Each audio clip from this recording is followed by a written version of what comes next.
Guys, welcome back to my YouTube channel. അപ്പോൾ guys, ഞാൻ back to school shopping ചെയ്തിട്ടുണ്ടായിരുന്നു. ബാഗും ലഞ്ച് ബാഗും ഒക്കെ ഞാൻ ഓൺലൈനായിരുന്നു കേട്ടോ മേടിച്ചത്.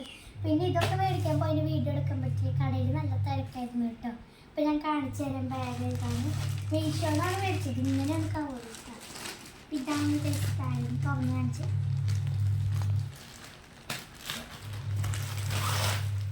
ഞാൻ നല്ല പ്രാവശ്യം പിങ്ക മേടിക്കാം. മാറ്റി പിടിക്കണമെന്ന് വിചാരിച്ചാലും നല്ലത് പിങ്ക ഉണ്ടാവുള്ളൂ കേട്ടോ.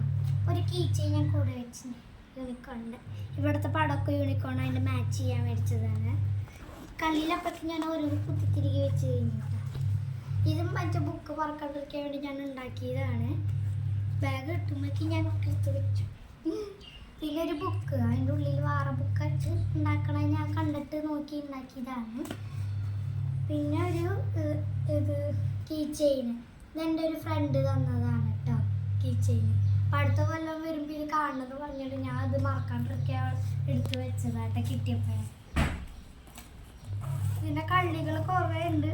പിന്നെ ഈ ഒരു കള്ളിയിൽ ഈ അറ്റം വരെ ഉണ്ട് കേട്ടോ. ഈ അറ്റം വരെയാണ് ഈ കള്ളിയുള്ളത്. പിന്നെ വേറെ ഈ ഒരു ലോങ്ങുള്ള കള്ളിയാണ്. ഇപ്രാവശ്യം ചോറും പത്രം വയ്ക്കാത്ത കാരണം നോട്ട്ബുക്കൊക്കെ സെപ്പറേറ്റ് ആട്ടേക്ക് വയ്ക്കാൻ പറ്റുക കേട്ടോ. പിന്നെ ഒരു കള്ളി ഇവിടം വരെ അറ്റണ്ട്. എനിക്ക് അതിൻ്റെ ഡിസൈൻ ഭയങ്കര ഇഷ്ടമാണ്. നല്ല രസമുള്ള ഡിസൈൻസ് ആയിട്ട് എഴുതിയതൊക്കെ. ഇങ്ങനത്തെ സ്റ്റിക്കേഴ്സ് ഞാൻ ഉണ്ടാക്കുന്നു. പിന്നെ വേറൊരു കള്ളിയിൽ ഇതിൻ്റെ ടെക്സ്റ്റ്സ് ഒക്കെ വയ്ക്കാൻ പറ്റുന്നത്. ഇതിൻ്റെ അടിഭാഗം നല്ല തടിയാട്ടം ഉണ്ടാവും. ഇങ്ങനത്തെ ഒരു ബാഗ്. പിന്നെ നമ്മുടെ ലാപ്ടോപ്പൊക്കെ വയ്ക്കുന്ന ഒരു കള്ളി ഉണ്ടാവില്ല, അതുപോലത്തെ ഒരു കള്ളിയുണ്ട്. ഇപ്പോൾ സ്കൂളിലേക്കായതുകൊണ്ട് ലാപ്ടോപ്പൊന്നും വേണ്ടല്ലോ. അപ്പോൾ ഞാൻ എൻ്റെതായ കുറച്ച് ഐറ്റംസ് വയ്ക്കും. പിന്നെ ലഞ്ച് ബാഗ് ഞാൻ യൂണിക്കോണിൻ്റെ ബ്ലാക്കാണ് മേടിച്ചത്. ഇത് കോംബോ ഓഫർ ആയിരുന്നു. ഒരെണ്ണം ഞാൻ എൻ്റെ കസിന് കൊടുത്തു കേട്ടോ. അപ്പോൾ ഇതുമൊത്തം കുട്ടി കുട്ടി യൂണിക്കോൺ ഇതിൽ മാച്ച് ചെയ്യുന്നുണ്ടെന്ന് പറഞ്ഞിട്ടും കൂടിയാണ് മേടിച്ചത്. ഇതിൽ ഞാൻ ലഞ്ച് ബാഗ് വാട്ടർ ബോട്ടിലും വെച്ചിട്ടുണ്ട്. എൻ്റെ വാട്ടർ ബോട്ടിൽ എന്ന് പറയുന്നത് ഇതാണ്. നെവർ ഗീവ് അപ്പ് എന്നൊക്കെ എഴുതിയൊരു നല്ല വാട്ടർ ബോട്ടിലാണ്. ഇങ്ങനെ തുറന്നിട്ടുള്ളതാണ്. സ്റ്റീലാട്ടം. നല്ല സ്കൂളിൽ പ്ലാസ്റ്റിക് പാടില്ല, സ്റ്റീലാണ് പാടില്ല. അതുകൊണ്ട് സ്റ്റീലാണ് ഇപ്രാവശ്യം മേടിച്ചത്. പിന്നെ ചോറും പാത്രം കഴിഞ്ഞ പ്രാവശ്യത്തെ പോലെ തന്നെ, പക്ഷെ അതിലും കുറച്ചും കൂടി ചെറുത്. പിന്നെ കറിപ്പത്ത് ഇതിന് കൂടെ തന്നെയാണ്.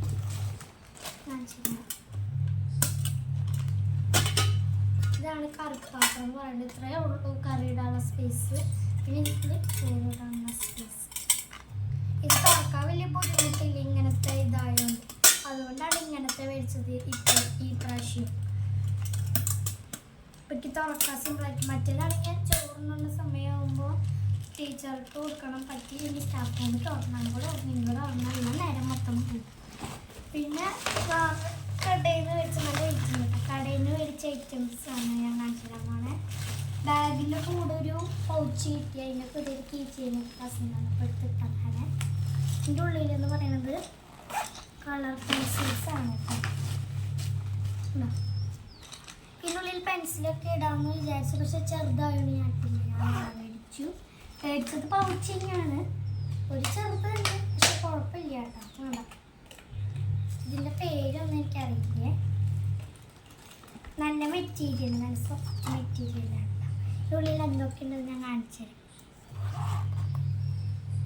ഇതിനുള്ളിൽ ഇങ്ങനത്തെ ഒരു റബ്ബറുണ്ട് കേട്ടോ. മറ്റിങ്ങനെ മാറ്റണം റബ്ബർ, അത് മേടിച്ച് വെച്ചിട്ടുണ്ട്. പിന്നെ ഇങ്ങനത്തെ ഒരു നീല മേടിച്ചിട്ടുണ്ട്. കട്ടർ ഇങ്ങനെ തുറക്കുമ്പോൾ കട്ടറും റബ്ബറുമായിട്ടുള്ളത്. ഇതാദ്യം ഞാൻ യെല്ലോ എടുത്തത്, പിന്നെ എനിക്ക് ബ്ലൂ മതി എന്ന് പറഞ്ഞു. യെല്ലോയും റെഡും മാറിയ രീതിയിലുള്ളതായിരുന്നു ഉണ്ടായിരുന്നു. പിന്നെ ഞാൻ ബ്ലൂ. ഇങ്ങനത്തെ പെൻസിൽ എനിക്ക് നല്ല ഇഷ്ടമാട്ടോ. ഞാൻ ഇങ്ങനത്തെ മേടിച്ചു. ഇതിൻ്റെ കൂടെ ഒരു സ്കെയിലുണ്ട്. കസിൻ്റെ ഉള്ളിൽ വന്നപ്പോൾ ഞാൻ വേഗത്തിൽ ലഞ്ച് ബാഗിൻ്റെ അപ്പുറത്തെ ഉള്ളിൽ കൊണ്ടിട്ടു ഇപ്പുറത്ത്. അതിൻ്റെ കാര്യം മറന്നുപോയി. ഇങ്ങനത്തെ സ്കെയിലില്ലേ, ഇത് വന്നപ്പോൾ നോക്കിയപ്പോൾ ഇത് പൊട്ടിയിട്ടോ. അത് എൻ്റെ പൊട്ടിയതാണോ അത് അവിടെ നിന്ന് പൊട്ടിയതാണോ എന്നറിയില്ല. ഇങ്ങനെ ബോളൊക്കെ ഇങ്ങനെ ആക്കണതും ഫസിൽസൊക്കെ ആയിട്ടുള്ളത്. ഞാൻ എല്ലാ പ്രാവശ്യം മേടിക്കണം എന്ന് വിചാരിക്കണത് അത് കാണാറില്ല. ഇപ്രാവശ്യം കണ്ടപ്പോൾ വേഗം മേടിച്ചു. 30 രൂപയായിട്ട് സ്കെയിലിൻ്റെ റേറ്റ്. പിന്നെ വേറെ കുറേ സാധനങ്ങളുണ്ട്. ഇപ്രാവശ്യം കുറേ മേടിച്ചു. ഇനിയുണ്ട് കുറേ മേടിക്കാൻ കേട്ടോ. 6 ദിവസം പോകണം.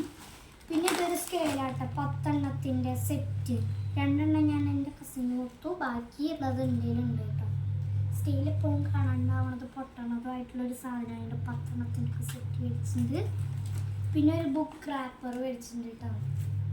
ബുക്ക് പൊതിയാണ്, എനിക്ക് പൊതിഞ്ഞിട്ടില്ല. പിന്നെ 2 മാത്സ് ബുക്ക് മേടിച്ചിട്ട് മാത്സ് ബുക്കിന് ഞാനിനി 5th ആയതുകൊണ്ട് എനിക്ക് ഇങ്ങനത്തെ വരയില്ലാത്തതാണ് വേണ്ടത്. വരയില്ലാണ്ട് സൈഡിൽ മാർജിനുള്ള A4 പേപ്പറിലുള്ള പോലത്തെയാണ് വേണ്ടത്. മാത്സ് പെട്ടെന്ന് തീരും, അതുകൊണ്ട് ഞാൻ 2 എണ്ണം മേടിച്ച് ഇടയിൽ മേടിക്കാൻ പോകണ്ടല്ലോ എന്ന് വിചാരിച്ചു. പിന്നെ ബാക്കിയൊക്കെ സിംഗിൾ ലൈനാണ് എനിക്ക് വേണ്ടത്, അതുകൊണ്ട് സിംഗിൾ ലൈൻ്റെ ഒരു 10 എണ്ണത്തിൻ്റെ ബുക്കിൻ്റെ സെറ്റ് മേടിച്ചു. ക്യൂട്ട് പടം ഇഷ്ടമായിട്ട്. ഞാൻ വീട്ടിലെത്തിയപ്പോഴാണ് പടം ശ്രദ്ധിച്ചത്. പിന്നെ എനിക്കൊരു ക്രയോൺസ് മേടിച്ചിട്ടുണ്ടായിരുന്നു. ഇങ്ങനത്തെ ക്രയോൺസ് ഞാൻ എപ്പോഴും മേടിക്കണതാണ്. ഇതിലും വലിയതൊക്കെ മേടിക്കും, പക്ഷേ എന്നാലും എന്താ കാര്യം. പിന്നെ എനിക്ക് ക്രയോൺസ് അധികം ഞാൻ യൂസ് ചെയ്യില്ല. ക്രയോൺസ് വെച്ച് കളർ ചെയ്യുമ്പോൾ നന്നായി കളർ ചെയ്യാൻ പറ്റില്ല. കളർ പെൻസിലാണ് ഞാൻ ഇപ്പോൾ യൂസ് ചെയ്തത്. എന്നാൽ അസൈൻമെൻറ്റിനൊക്കെ ക്രയോൺസ് ആവശ്യം വരാറുണ്ട്. ഞാൻ മേടിച്ചു. പിന്നെ സ്റ്റാപ്ലറിൻ്റെ ഒരു പിന്ന് മേടിച്ചിട്ടുണ്ട്. സ്റ്റാപ്ലർ ഉണ്ട്, പിന്നാണ് ഇല്ലാത്തത്. അപ്പോൾ ഞാനൊരു സ്റ്റാപ്ലറിൻ്റെ പിന്ന് മേടിച്ചിട്ടുണ്ട്. ഈ പേന ഞാൻ ഇതിൻ്റെ കൂടെ മേടിച്ചതല്ല, വേറെ ഇതിൻ്റെ കൂടെ എനിക്ക് മേടിച്ചതായിരുന്നു. അപ്പോൾ ഇതിൻ്റെ കൂടെ എടുത്തിട്ടില്ല കേട്ടോ. പിന്നെ ഗ്ലിറ്റർ പെന്ന്, ഈ ഇങ്ങനത്തെ കളർ പെന്ന്, പിന്നെ ഈ മാർക്കറൊക്കെ ഞാൻ അസൈൻമെൻറ്റ് ചെയ്യാൻ വേണ്ടി മേടിച്ചതാണ്. പിന്നെ ഈ പൗച്ച് എൻ്റെ അമ്മയ്ക്ക് മേടിച്ചതാണ്. ഇത്ര വലിയത് അമ്മയ്ക്ക് ഇഷ്ടമല്ല എന്ന് പറഞ്ഞുകൊണ്ട് ഇത് എനിക്ക് തന്നു കേട്ടോ. ഇതിൽ കുറേ പേന ഐറ്റംസ് ഞാൻ കാണിച്ചില്ല. പൗച്ചിൻ്റെ ബോക്സ്, ഇതിൽ കുറേ പേനകളൊക്കെ മേടിച്ചതുണ്ട്. ഒരു കുട്ടി പേന ഉണ്ട് കേട്ടോ, എനിക്ക് വീട്ടു പേന. ബാക്കിയുള്ള പേന വെച്ച് കമ്പയർ ചെയ്യുമ്പോൾ ഇത് നല്ല ചെറുതായിട്ട് തോന്നും കേട്ടാ. നമ്മുടെ സാധാ പേന വെച്ച് കമ്പയർ ചെയ്യുമ്പോൾ ചെറുതായിട്ട് തോന്നും. പിന്നെ ഇങ്ങനത്തെ എനിക്ക് പേന നല്ല ഇഷ്ടമായിരുന്നു, ഞാൻ 2 എണ്ണം മേടിച്ചിട്ടുണ്ടായിരുന്നു കേട്ടോ. പിന്നൊരു റബ്ബറുണ്ട്. പിന്നെ ഇങ്ങനത്തെ ഒരു പെൻസിലുണ്ട്, ഇതാകണല്ലോ. പിന്നെ ഇങ്ങനത്തെ അപ്സരയുടെ പെൻസിലിൻ്റെ റബ്ബറുള്ളതുണ്ട് കേട്ടോ. പിന്നെ എൻ്റെ കയ്യിലുണ്ടായിരുന്നൊരു പെൻസിൽ കണ്ടില്ലേ, 5 എണ്ണം മേടിച്ചത് ഭയങ്കര ഇഷ്ടം. എല്ലായിടത്തൊന്നും കിട്ടില്ല. ചേർപ്പിലത്തെ പോളിയിലാണ് ആദ്യം ഞാൻ അത് കണ്ടത്. പിന്നെ തൃശ്ശൂർ നോക്കിയപ്പോൾ കണ്ടു, അപ്പം ഞാനത് അവിടെ നിന്ന് മേടിച്ചു. പിന്നെ ഇങ്ങനത്തെ ഒരു എന്താ പേര്, ഫെയർ എഫക്ട്സ് അങ്ങനെ എന്തൊരു പേരുള്ള പേന 10 എണ്ണത്തിൻ്റെ ഒരു സെറ്റ് മേടിച്ചിട്ടുണ്ടായിരുന്നു. ഇത് 2 ഞാൻ വെറുതെ ഇരിക്കണതുകൊണ്ട് കൊടുത്തതാണ്. ഇത് ബോൾ പെന്നൊക്കെ പറയണ എനിക്കറിയില്ല കേട്ടോ, ഞാൻ യൂസ് ചെയ്തിട്ടുണ്ട് എന്നാലും എനിക്കറിയില്ല. പിന്നെ ഇത് ഞാൻ കണ്ടിട്ടില്ല മുന്നേ, ഇങ്ങനത്തെ ഒരു പേന കുഞ്ഞിത്. പിന്നെ വേറെ ഇങ്ങനത്തെ ഒരു ഫയൽ മേടിച്ചു. എനിക്ക് ഇങ്ങനത്തെ ഫയലെല്ലാം ഇഷ്ടം, ഡിസൈനായിട്ടുള്ളത് ഇഷ്ടം. ഈ കല്ല് കണ്ടപ്പോൾ പിന്നെ എനിക്ക് മേടിച്ചിട്ടുണ്ട്. ഈ കല്ലിനെ പിന്നെയാണ് കണ്ടത്. ഒരു സ്കെച്ച് മേടിച്ചിട്ട്, ഇത്ര വലിയ സ്കെച്ച് ഇന്ത്യയിൽ അധികം ഇരിക്കില്ല, അസൈൻമെൻറ്റിന് മാത്രം യൂസ് ചെയ്താൽ മതി എന്ന് പറഞ്ഞിട്ടേക്ക് മേടിച്ച് തന്നതാണ്. ഞാനങ്ങനെ യൂസ് ചെയ്യില്ല, അല്ലാണ്ട് യൂസ് ചെയ്യാറുണ്ട്, ചിലപ്പോൾ എഴുതി കിട്ടും ചീത്ത. പിന്നെ ഒരു 20 എണ്ണത്തിൻ്റെ A4 ഷീറ്റ് ഉണ്ട്. ഇത് പിന്നെ കളർ പേപ്പർ ആട്ടോ. ഇത് A4 ഷീറ്റ്. ഇതിനും ഞാൻ സ്കൂൾ കുറച്ച് എപ്പം മടിയിൽ നിന്ന് കിട്ടിട്ട്. അപ്പോൾ ഇത്രയൊക്കെയാണ് ഞാൻ മേടിച്ചത്. അപ്പോൾ നിങ്ങളൊക്കെ പറ്റ സ്കൂൾ ഷോപ്പിംഗ് ചെയ്തോ? നിങ്ങൾ ഞാൻ ക്ലാസ്സിക്കാണെന്ന് കൂടി പറയണേ. ടാറ്റാ.